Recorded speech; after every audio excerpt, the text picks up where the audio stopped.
Textile ज्ञान channel में आपका स्वागत है दोस्तों। आज हम इस वीडियो में ring frame count change calculation को समझेंगे। तो आइए वीडियो शुरू करते हैं।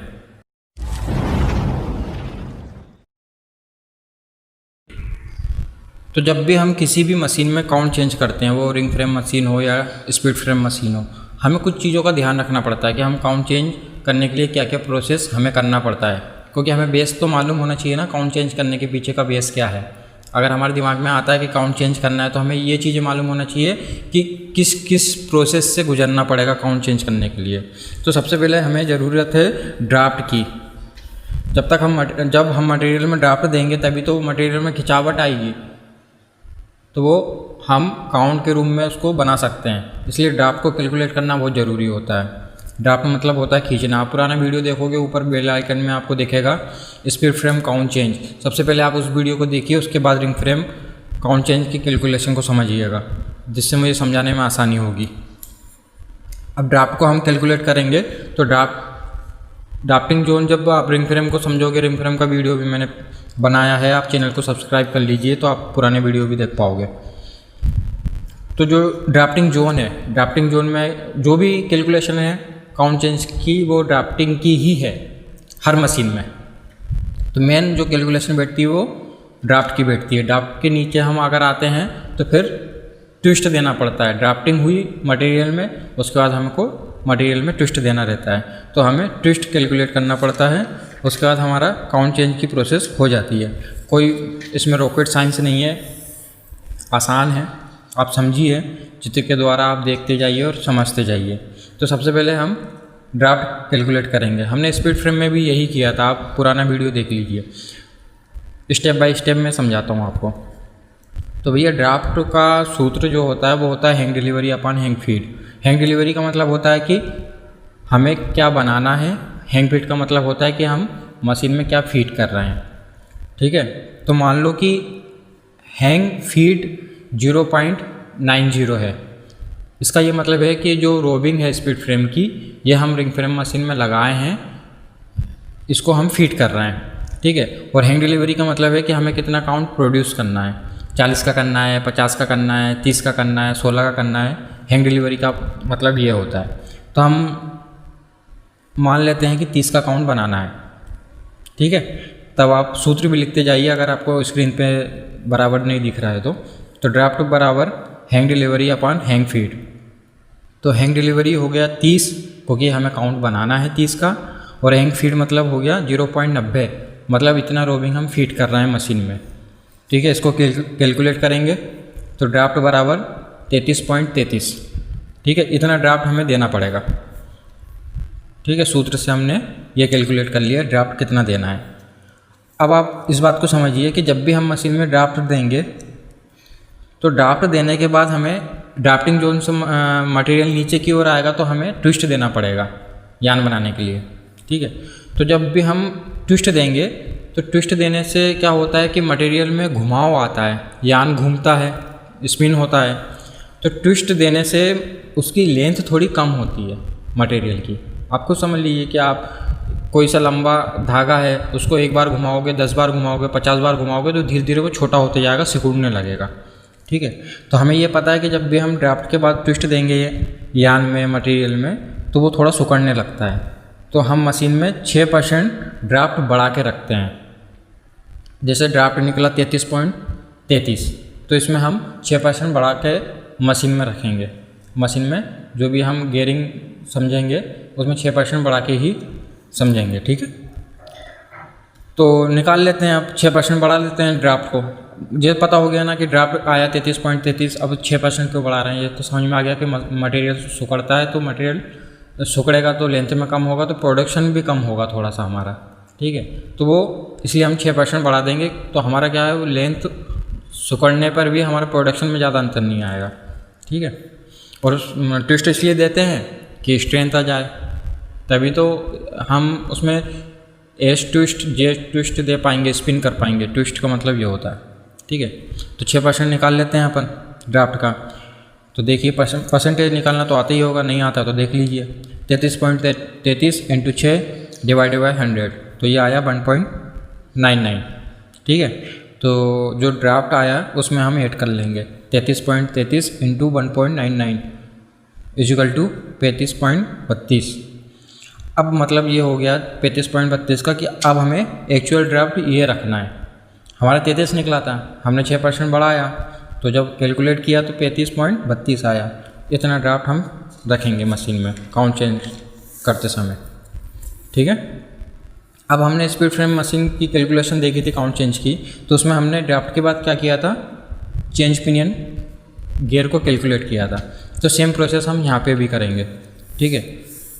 अब आप थोड़ा सा गियरिंग डायग्राम देख लीजिए, क्योंकि देखो जो भी होता है मशीन में काउंट चेंज करते समय होता है या कुछ भी होता है, तो मेन जो भी काम होता है वो गियरिंग का होता है कि हमें कौन सा गियर लगाना है, कौन सा पिनियन चेंज करना है, कौन सा गियर कहाँ लगाना है, ताकि हमारा फ्रंट रोलर घूम सके, हमारा बैक रोलर घूम सके, मिडिल रोलर को ड्राइव मिल सके, ठीक है। तो मेन ड्राफ्टिंग जो उनका ही है, जो भी है प्रोसेस, ठीक है ना। तो भैया चेंज पिनियन को कैलकुलेट करते हैं। तो गियरिंग डायग्राम पहले देख लीजिए आप चित्र के अनुसार। इसमें ई और एफ जो दिख रहा है वो ड्राफ्ट कॉम्बिनेशन गियर है। ड्राफ्ट कॉम्बिनेशन गियर मतलब, कॉम्बिनेशन का मतलब होता है एक या दो से अधिक, ठीक है। तो ई और एफ दो गियर हो गए, तो ये दो गियर के माध्यम से फ्रंट रोलर को ड्राइव मिल रहा है और बैक रोलर को ड्राइव मिल रहा है। मतलब ड्राफ्टिंग जोन के जो रोलर हैं वो घूम रहे हैं, ठीक है। तो जो कॉम्बिनेशन गियर है, आप इधर देखिए चेंज पिनियन लिखा हुआ है। तो चेंज पिनियन का मतलब क्या होता है, चेंज का नाम ये होता है बदलना, ठीक है। तो जब भी हम ड्राफ्ट देंगे, जैसे हमारा ड्राफ्ट कितना देना था हमको 35.32 देना था, तो चेंज पिनियन की सहायता से हम उसको बढ़ा भी सकते हैं, घटा भी सकते हैं। इसलिए हम चेंज पिनियन गियर को कैलकुलेट करते हैं, निकालते हैं, ठीक है। क्योंकि अब जैसे कि कभी कभी क्या होता है, काउंट हमें 40 का बनाना है लेकिन वो बराबर एग्जैक्ट बैठ नहीं रहा, तो चेंज पिनियन का यूज़ करके हमको ड्राफ्ट को बढ़ा भी सकते हैं, घटा भी सकते हैं, ताकि हमारा जो काउंट है वो एक्चुअल बन सके, ठीक है।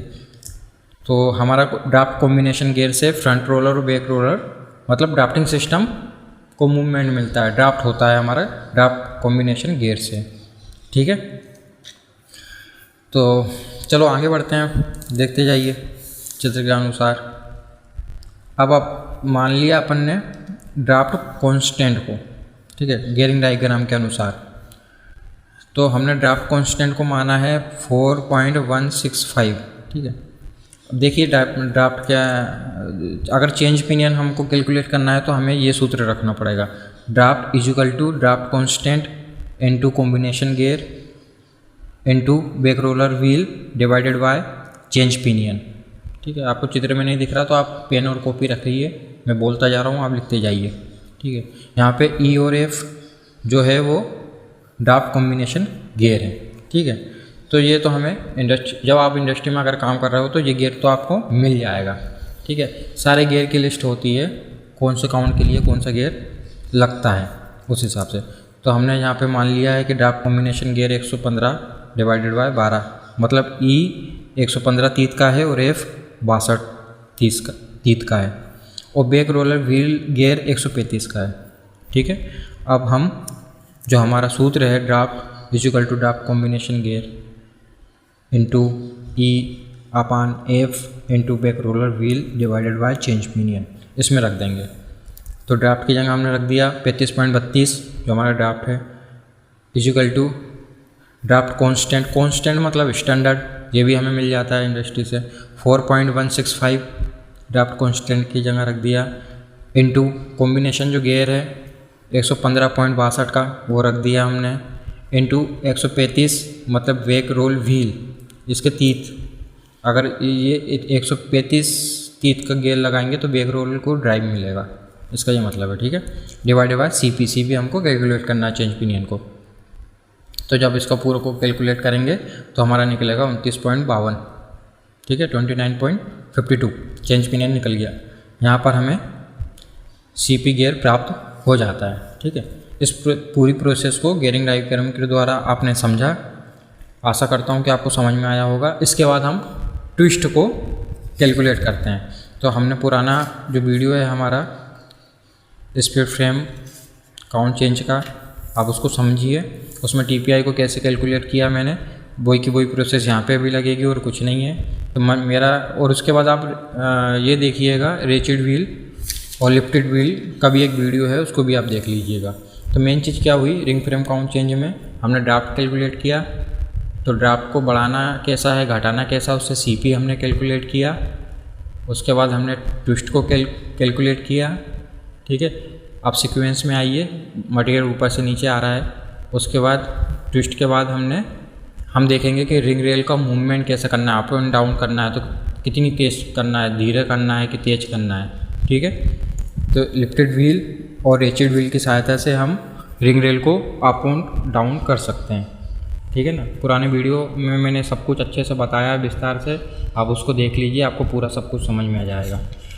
आशा करता हूँ ये चीज़ तो आपको अच्छे से समझ में आई होगी। अगर नहीं कुछ आई होगी तो आप कमेंट्स कर दीजिएगा, कमेंट्स में आप अपने क्वेश्चन लिख लीजिएगा ताकि मैं वीडियो दूसरा बना सकूँ। और अच्छा, एक चीज़ और है कि जब बनता है हमारा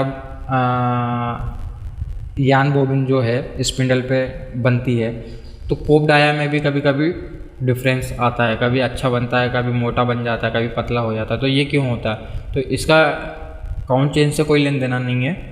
इसमें हमें दूसरी चीज़ें देखना पड़ता है, जैसे कि जो हमने रिंग लगा के रखा उसका डाया कितना है, वो छोटा बड़ा तो नहीं है, सेंटरिंग है कि नहीं बराबर, गेज बराबर रखा है कि नहीं, तो ये अलग चीज़ है। काउंट चेंज की चीज़ अलग है, इसकी कैलकुलेशन ये है जो मैंने आपको बताया, बेस यही होता है हर मशीन का। ठीक है, धन्यवाद वीडियो देखने के लिए।